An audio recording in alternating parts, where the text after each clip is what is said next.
এই প্রতিষ্ঠানের 18 জন শিক্ষার্থী এসএসসি পরীক্ষার্থী 18 জন ইংরেজিতে ফেল করেছে। তো চলেন এই ঘটনা সম্পর্কে কিছু তথ্য নেওয়া যাক। আমি এর আগে বৃত্তি পরীক্ষা দিছি, বৃত্তি পাইছি। টেস্টেও আমার রেজাল্টটা ভালো আসছিল, কিন্তু এসএসসি পরীক্ষায় যে আমার গণিত পরীক্ষাটা একটু খারাপ হয়েছে। আমার ইংরেজি পরীক্ষা খারাপ হওয়ার কথা ছিল না, বাড়ি এসে বলছি যে ইংরেজি পরীক্ষা ভালো হয়েছে, গণিতটা একটু খারাপ হয়েছে, গণিত হয়তো বা সমস্যা হতে পারে। কিন্তু এখন দেখতেছি যে ইংরেজিতে মার খেয়ে গেছি, গণিতটা ভালো হয়েছে, আর অন্যান্য বাকি সব সাবজেক্ট গুলোতেই ভালো হয়েছে। তাই বলছি যে আমরা যে 18 জন পরীক্ষা আছি সবাই ইংরেজিতে ফেল করছে, কেন হলো এরকম?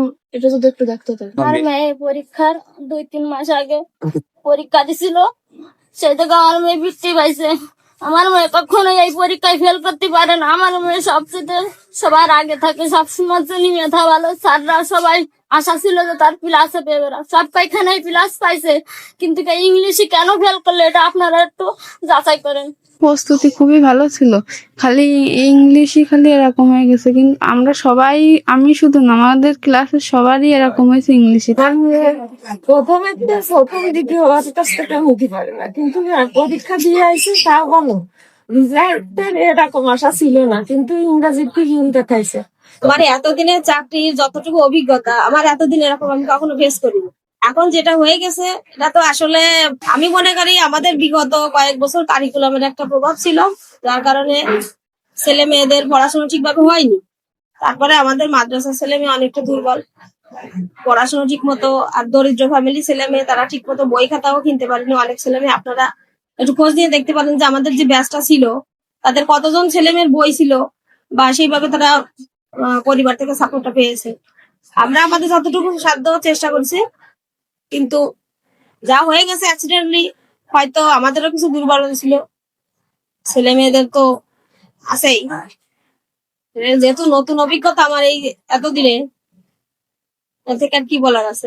ছেলে মেয়েরা বেশিরভাগ দরিদ্র ফ্যামিলি ছেলেরা বিশেষ করে তারা কখনোই ক্লাসে অ্যাটেন্ড করেনি। আমরা প্রচুর তাদের গার্জেনদের সাথে যোগাযোগ করার চেষ্টা করছি, বা আমরা বাড়ি বাড়ি গেছি। আমাদের প্রধান শিক্ষক বা আমাদের সহকারী শিক্ষক যারাই অবসর সময় বসে থাকতেন, এখানে কেউ কখনো বসে থাকতেন না, সবাই বাড়ি গিয়ে গিয়ে তাদের খোঁজ খবর নিয়েছে, কিন্তু তাদের সেভাবে আমরা আনতে ব্যর্থ হয়েছি। এই ফলাফল বিপর্যয়ের পিছনে অনেকগুলো কারণ আছে। করোনার পূর্বে যেভাবে ছেলেমেয়েরা লেখাপড়া করত, করোনার প্রভাবের কারণে সেইভাবে ছেলেমেয়েরা আর টেবিলে অতটা বসে না। করোনার সময় ক্লাস লেখাপড়া বন্ধ করে মোবাইল হাতে তুলে দেওয়া হয়েছিল, তার একটা প্রভাব আমরা রেজাল্ট পরে পাচ্ছি, যার কারণে পর্যায়ক্রমে খারাপ হচ্ছে।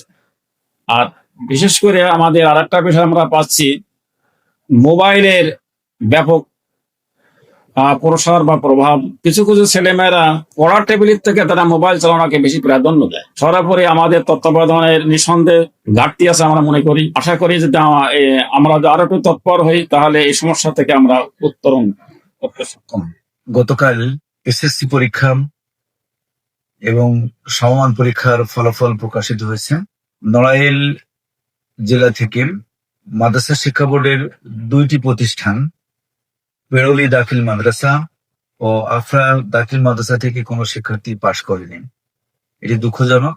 আমি নড়াইল জেলায় সম্প্রতি যোগদান করেছি, বিভিন্ন স্কুলের সাথে আমি মত বিনিময় করছি, এবং এখন রেজাল্ট প্রকাশিত হওয়ার পর আমরা এই 2টি প্রতিষ্ঠানে আমরা যাব এবং শিক্ষকদের সাথে মত বিনিময় করব, শিক্ষার্থীদের সাথে কথা বলবো, এবং আগামী বছর যাতে রেজাল্ট ভালো হয় সে ব্যাপারে আমি ব্যবস্থা নেওয়ার চেষ্টা করব।